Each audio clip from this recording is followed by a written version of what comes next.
Assalamualaikum dan salam sejahtera.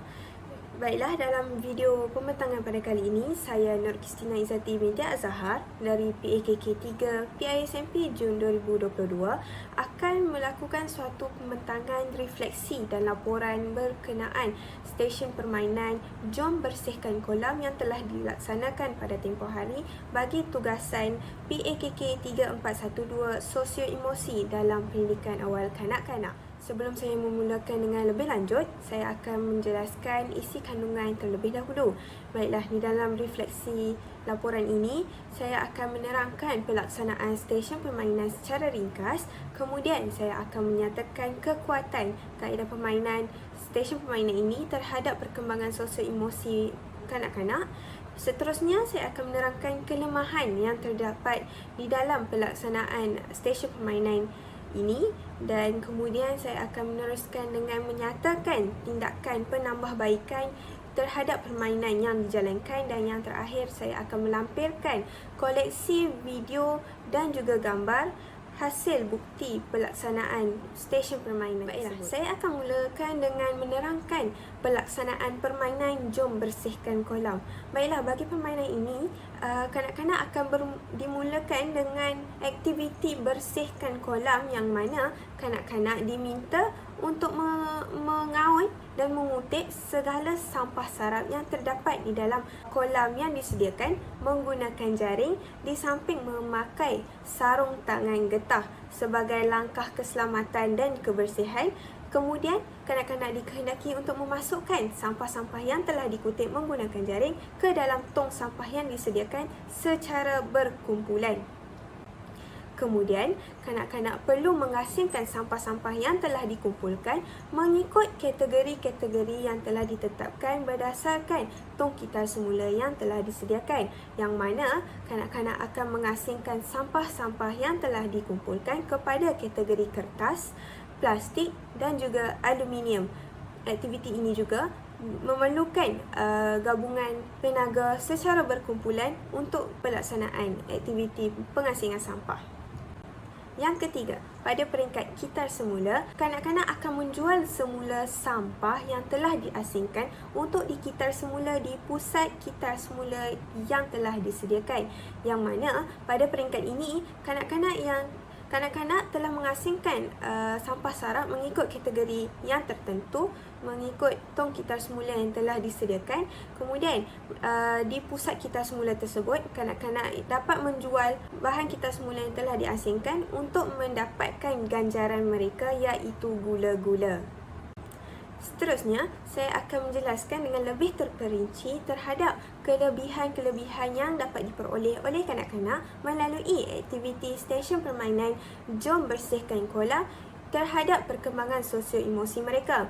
Secara ringkasnya, kita dapat melihat melalui aktiviti Jom Bersihkan Kolam ini, kanak-kanak dapat memupuk rasa cinta dan menghargai kepada alam sekitar. Seperti yang kita lihat di dalam aktiviti ini, kanak-kanak dikehendaki untuk membersihkan kolam yang dicemari dengan sampah sarap. Oleh itu, melalui perkara ini, kanak-kanak dapat bertindak untuk membersihkan kolam tersebut sebagai tanda mencintai kebersihan kolam dan hidupan akuatik yang terdapat di dalam kolam tersebut. Pada masa yang sama, apabila kanak-kanak berjaya untuk membersihkan kolam daripada sampah sarap, kanak-kanak mengamalkan konsep 3R, iaitu reduce, reuse dan recycle.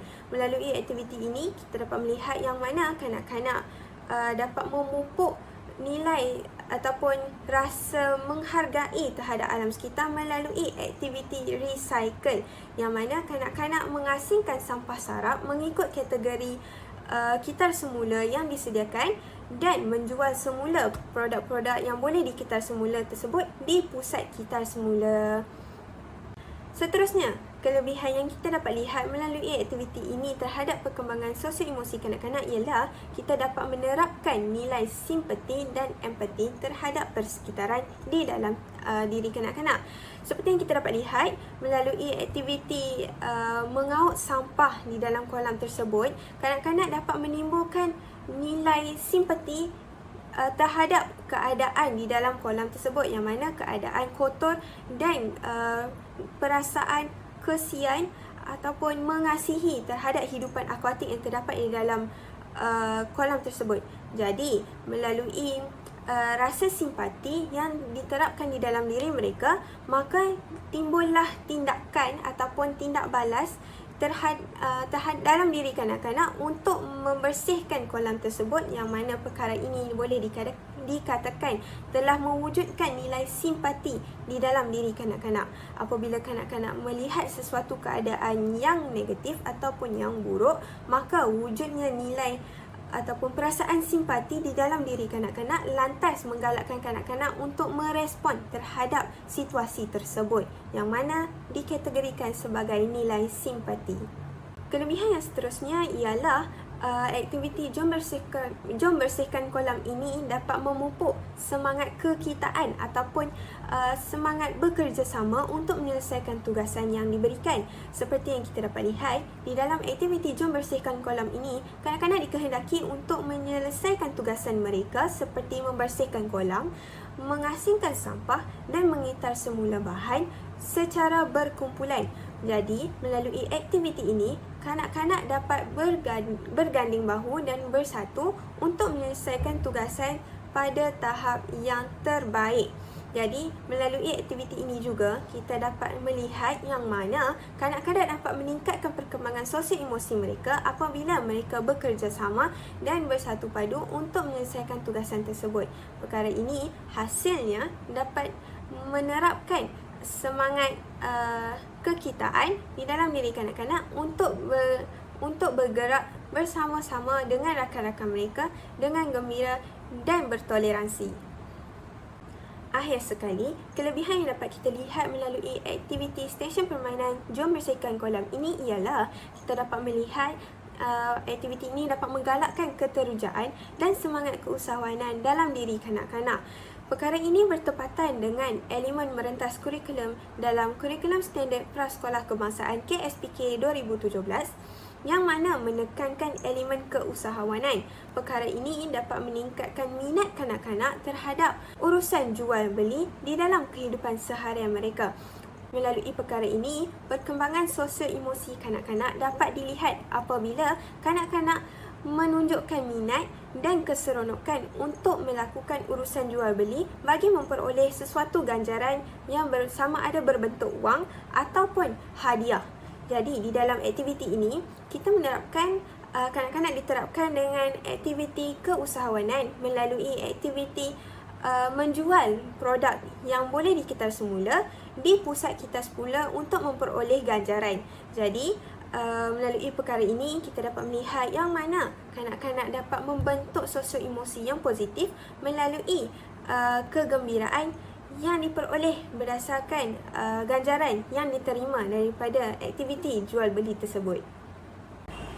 Walau bagaimanapun, setelah aktiviti Jom Bersihkan Kolam ini dilaksanakan, terdapat beberapa kekurangan yang dapat dikenal pasti melalui stesen permainan ini. Jadi, di dalam pembentangan ini juga, saya akan menyatakan kekurangan-kekurangan tersebut serta menyatakan tindakan penambahbaikan yang boleh dilakukan bagi meningkatkan lagi tahap perkembangan sosial emosi kanak-kanak melalui pelaksanaan aktiviti ini. Baiklah, antara kekurangan yang dapat dikenal pasti di dalam aktiviti Jom Bersihkan Kolam ini ialah jenis dan saiz sarung tangan yang kurang praktikal diberikan kepada kanak-kanak. Seperti yang kita dapat lihat, saiz atau sarung tangan yang diberikan kepada kanak-kanak adalah sedikit besar berbanding tangan sebenar kanak-kanak. Jadi, perkara ini mengganggu emosi kanak-kanak untuk melakukan aktiviti tersebut pada tahap yang optimum dan terbaik. Kerana apabila kanak-kanak menggunakan saiz sarung tangan yang bersaiz besar, maka agak sukar untuk mereka menggunakan kemampuan tangan mereka untuk melaksanakan aktiviti seperti memegang jaring dan mengaut sampah menggunakan jaring tersebut. Jadi, apabila perkara ini mengganggu aktiviti kanak-kanak, maka perkara ini perlu diperbetulkan dengan menyediakan sarung tangan yang bersifat lebih mudah untuk digunakan oleh kanak-kanak seperti saiz yang bersesuaian dengan saiz tangan kanak-kanak. Seterusnya, kita juga dapat melihat yang mana saiz tong gitar semula adalah kecil dan juga sedikit berbahaya.